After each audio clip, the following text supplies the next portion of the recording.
नमस्ते बाल दोस्तों। आज मैं सबसे पहले आपको एक गीत सुनाना चाहती हूँ जो इस प्रकार है। हिंद देश के निवासी सभी जन एक है, रंग रूप वेश भाषा चाहे अनेक है। बेला गुलाब जूही चंपा चमेली, प्यारे प्यारे फूल गूथे माला में एक है। हिंद देश के निवासी सभी जन एक है, रंग रूप वेश भाषा चाहे अनेक है। तो बाल दोस्तों, आपने अभी ये गीत सुना, हिंद देश के निवासी सभी जन एक हैं, रंग रूप वेश भाषा चाहे अनेक है। तो प्रस्तुत गीत में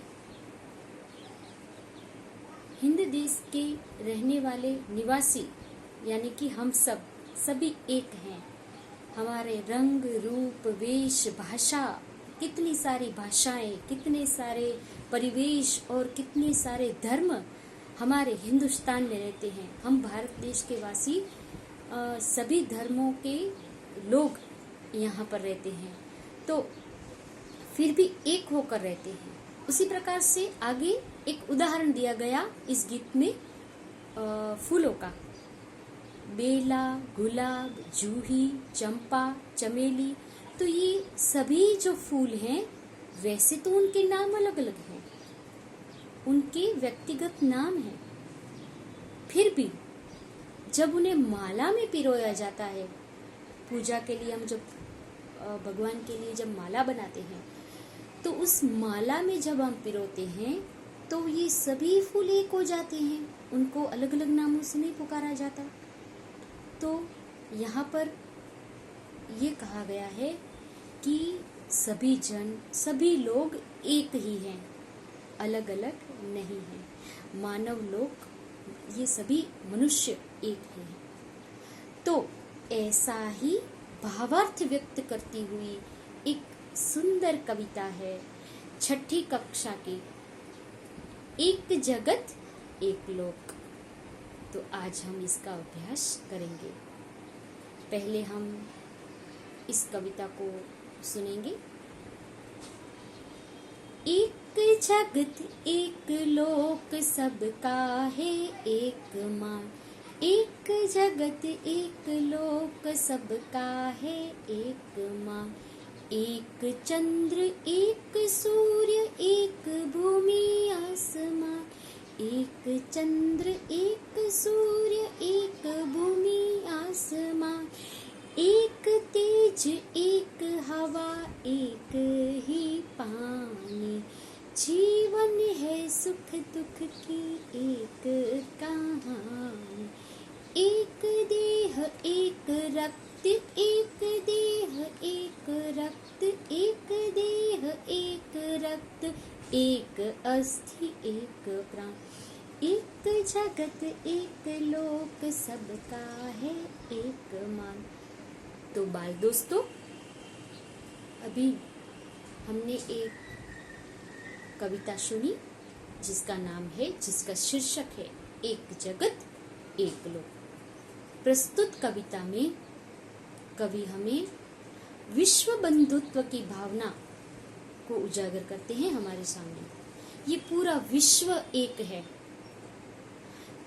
पूरे विश्व में रहते लोग सभी एक ही हैं। किस प्रकार से?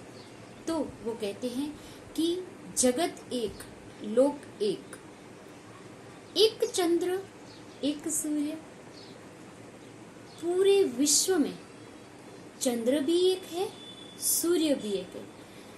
चंद्रमा, जिसे हम चंदा मामा कहते हैं, बच्चों के प्यारे चंदा मामा। तो चंदा मामा है, जो चंद्रमा है, वो पूरे विश्व में रात को अपनी चांदनी फैलाता है और प्रकाश, अपनी चांदनी का प्रकाश फैलाता है। इस प्रकार सूरज दादा, तो सूर्य है वो दिन को उजाला फैलाता है। एक ही संसार में दोनों ऐसे ही हैं। चंद्रमा भी एक ही जगत में अपना प्रकाश फैलाता है, सूर्य भी एक ही जगत, एक ही लोक में प्रकाश फैलाता है। हमारा देह भी एक है, देह शरीर एक ही शरीर है। आप किसी को भी देख लो बाल दोस्तों, किसी ऐसे मनुष्य को देखा जिसके 2 शरीर हों? नहीं ना, तो एक ही शरीर है, एक रक्त, हमारा खून, हाँ, खून भी एक जैसा ही है, किसी का अलग नहीं है। एक देह, एक रक्त, एक अस्थि, एक प्राण। हमारे शरीर में जो हड्डियां हैं वो भी एक हैं, किसी के अलग अलग हड्डियां नहीं है। हाँ, शरीर सभी का एक ही है, हड्डियां भी एक जैसे ही हैं। किसी की ऐसा नहीं है कि किसी की 1000 हड्डियां हो या किसी की 2000 हड्डियां हो, सभी की हड्डियां भी एक जैसी नहीं है। और उसमें जो प्राण है, हमारे शरीर में जो जान है वो भी एक ही है, किसी के शरीर में 2 जान नहीं है।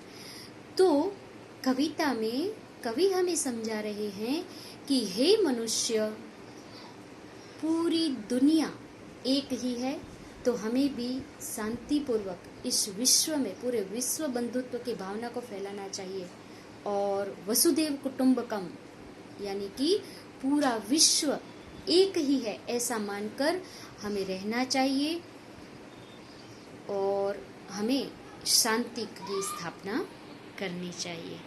अस्तु। आभार।